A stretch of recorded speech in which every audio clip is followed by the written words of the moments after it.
Welcome to our Hong Kong Brief Show. I am your host, Ginny. Today, we're kicking off with some exciting market news. Hong Kong stocks have taken a dip, dropping over 1% amid fierce competition in the food delivery and electric vehicle sectors, and some disappointing outlooks from tech giants like Nvidia. The Hang Seng Index has now fallen for 3 days straight, reflecting a turbulent but dynamic market scene.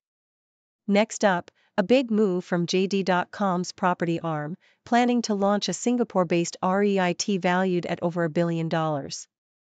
This signals growing confidence in Singapore's real estate market and highlights Chinese investment expanding into Southeast Asia.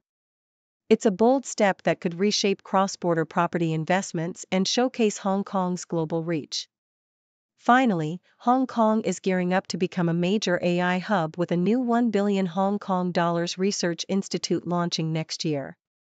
The goal? To bridge Eastern and Western AI innovations, support local enterprises, and develop industry-specific solutions. But success depends on strong leadership and cross-cultural collaboration, so stay tuned for how this ambitious project unfolds. Please continue to watch for the detailed stories. South China Morning Post vividly depicts a turbulent scene on the Hong Kong stock market, where the Hang Seng Index plummeted by 1.1%, dragged down by a confluence of fierce competition and bleak outlooks. The story details how Meituan, a giant in China's on-demand services, suffered an 8.7% tumble after revealing a near 97% drop in net profit, a stark consequence of relentless price wars with Alibaba and JD.com that wiped out its profits despite increased revenue. Meanwhile, the electric vehicle sector is grappling with overcapacity and waning consumer confidence, with top players like Li Auto and BYD experiencing declines ahead of earnings reports. Adding to the gloom, Nvidia's disappointing quarterly results, hindered by U.S. export restrictions and Chinese import controls, cast a shadow over the AI chip industry, costing the company billions in revenue. The article also notes the resilience of certain stocks like Jiasun International Resources, which soared over 125% after its IPO debut, contrasting the broader market malaise with pockets of investor optimism amid global economic uncertainties.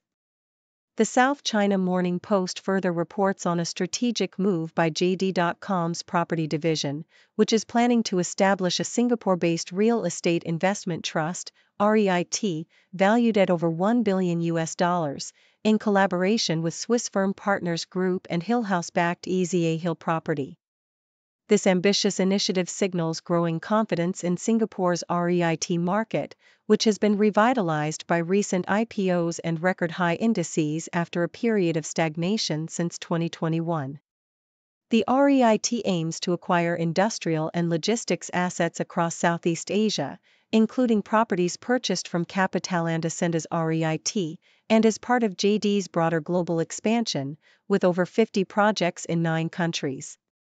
The move underscores the increasing role of Chinese capital in Southeast Asian real estate as JD Property continues to grow its portfolio and explore further listings, including a potential IPO in Hong Kong. This strategic expansion highlights how Chinese firms are leveraging regional opportunities amidst a shifting macroeconomic landscape, with JD Property positioning itself as a key player in the cross-border logistics and industrial property market. The South China Morning Post vividly recounts a Hong Kong journalist's harrowing personal battle with chikungunya, a mosquito-borne illness that struck during a trip to Thailand. The narrative immerses readers in the intense physical agony experienced, persistent, searing joint pain that lingered for months, making simple tasks like standing or teaching agonizing. The story vividly captures the emotional toll, the fear of misdiagnosis with dengue, and the relentless cycle of pain that persisted long after the rash subsided. The journalist's detailed recollection underscores the importance of mosquito prevention and highlights the substantial medical and financial burdens, emphasizing how this virus's true meaning, derived from an African language, reflects the twisting joint pains that define the disease. The South China Morning Post also explores the cautious stance of Zhou Xiaochuan, former governor of China's central bank, on the rising popularity of stablecoins amid global regulatory developments. Zhou urges a nuanced, multidimensional assessment of these digital assets, warning against their potential for fostering speculation and systemic risks. He emphasizes that stablecoins, often pegged to fiat currencies like the US dollar, could accelerate dollarization globally but also pose threats if issued irresponsibly, such as minting more coins than reserves or manipulating prices. His insights highlight the importance of rigorous regulation, especially as the US and Hong Kong implement frameworks to control issuance and prevent financial instability, cautioning that without careful oversight, stablecoins could undermine monetary and economic stability. Finally, the same publication details the diplomatic tensions surrounding US visa policies and US-China relations. Beijing's ambassador to the US, Xia Feng, calls for fostering people-to-people exchanges and warns against sowing fear and hostility through recent US visa restrictions targeting Chinese students, scholars, and journalists. The proposed US rules, citing national security concerns, aim to limit the duration of stays and scrutinize Chinese nationals more heavily, prompting Chinese officials to seek clarity amid fears of increased harassment. This diplomatic exchange unfolds against the backdrop of a broader strategic decoupling, with the U.S. tightening restrictions on Chinese academic and technological exchanges, while both nations aim for a delicate trade deal by November. The narrative underscores the ongoing struggle to balance national security with the desire for mutual cooperation and global stability.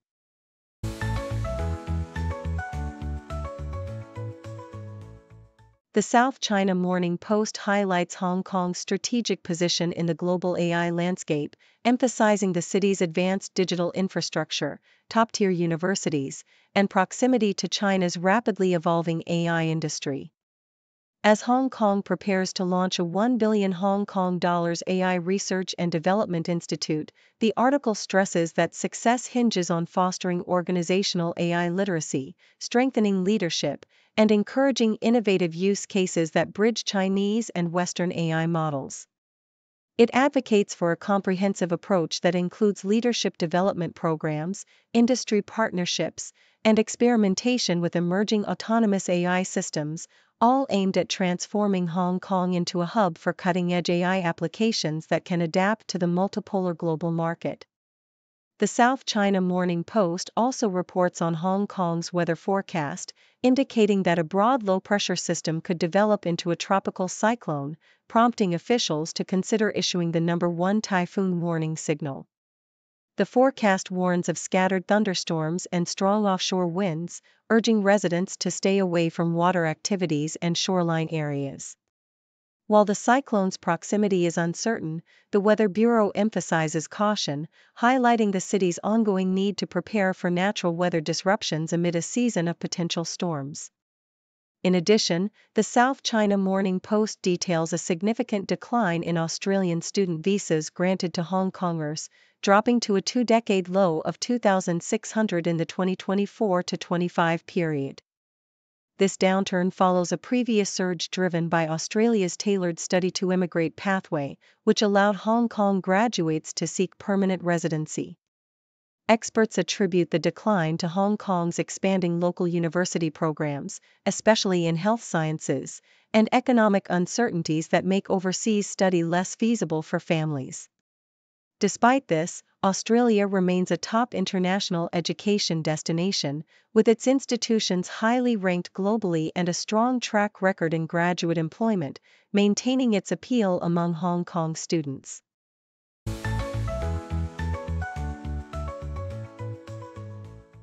The South China Morning Post vividly portrays the bustling new Chikawa Ramen Buta in Mong Kok, Hong Kong, a whimsical haven for manga fans and kawaii enthusiasts.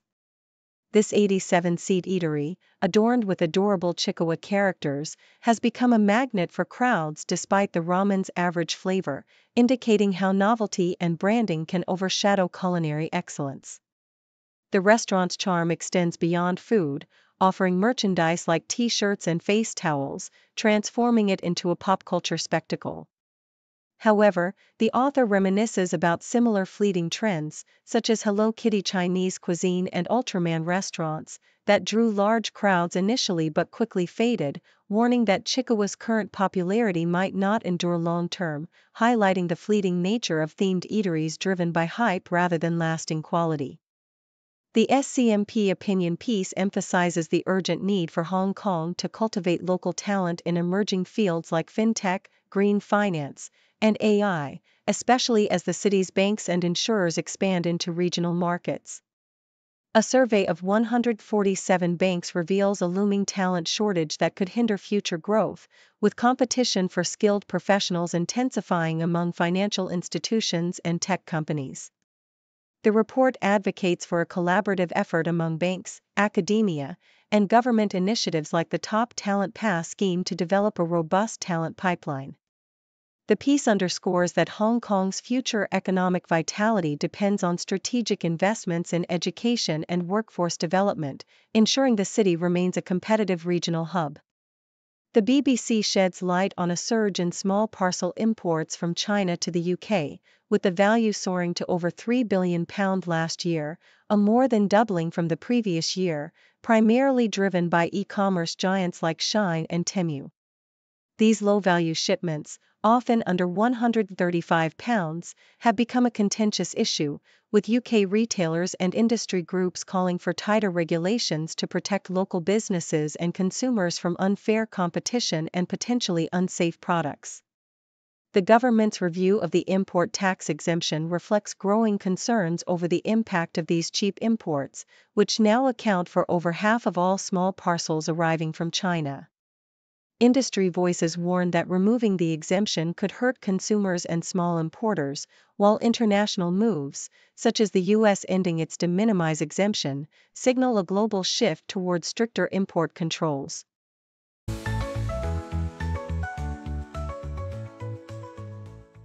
The South China Morning Post vividly recounts the harrowing cholera outbreak in Hong Kong during August 1961, illustrating a community mobilized in urgent response to a deadly epidemic. As the number of confirmed cases surged to 129 with 15 fatalities, the city's health authorities launched aggressive measures, quarantine, widespread inoculation campaigns involving the military, and rigorous inspections of street vendors to contain the disease. The narrative highlights the collective effort to safeguard public health, culminating in the declaration that Hong Kong was finally free from cholera by October, a testament to the city's resilience and swift action amidst a crisis. This historical episode underscores the importance of proactive health measures and community cooperation in combating infectious diseases. The South China Morning Post also details Hong Kong's proactive approach to adapting its urban landscape for its aging population, emphasizing the city's forward-thinking elderly-friendly design initiative. With projections indicating that by 2028, 1 in 4 residents will be over 65, and by the 2040s, this could rise to 1 in 3, the government has adopted a comprehensive strategy to enhance accessibility and quality of life for seniors. This includes mandatory features like wider corridors, automatic doors, and adaptable residential units, as well as voluntary accreditation schemes to encourage industry standards. These measures aim to foster social cohesion and ensure Hong Kong remains competitive on a global scale by prioritizing the well-being of its elderly residents, reflecting a society that values its most vulnerable members and recognizes the importance of inclusive urban planning. The South China Morning Post reports on the Trump administration's recent efforts to tighten visa durations for students, exchange visitors, and media personnel, signaling a shift toward a more scrutinizing immigration policy. Under the proposed regulation, visas for international students and exchange visitors would be limited to 4 years, with media visas restricted to 90 or 240 days, depending on nationality. This move aims to enhance oversight and control over foreign nationals in the United States, amidst a broader crackdown on legal immigration initiated by the Trump administration. The policy change faces opposition from educational and advocacy groups, which warn that such restrictions could hinder international collaboration and academic exchange. As the U.S. continues to recalibrate its immigration framework, the implications for global mobility and diplomatic relations remain profound, reflecting a nation grappling with balancing security concerns and international engagement.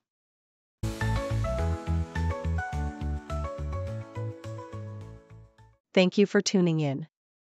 The content above showcases the latest briefing reports and analytical synopses, thoughtfully curated by the 6Do team. These insights stem from a wide array of reputable media outlets, think tanks, government sources, and specialized experts worldwide.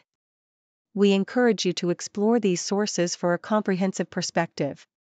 Keep in mind that while the content may not always align with the official standpoint of 6Do Brief, it's not meant to be taken as absolute directives for decision-making.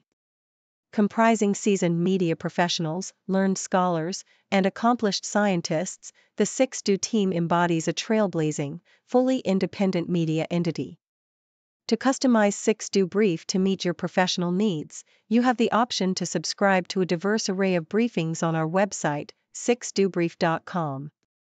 Regardless of your location, you can conveniently receive 6Do Brief via email. Scrolling through the headlines, another crazy day. 6 degrees of stories, connecting in their way. From the weather to the sports, and everything we see. People making news on TV screens for free. 6 degree world, where the news comes in a whirl. Every story ties together like a ribbon in a twirl. Sit back and watch it all, big and small they call. From city lights to countryside, we're connected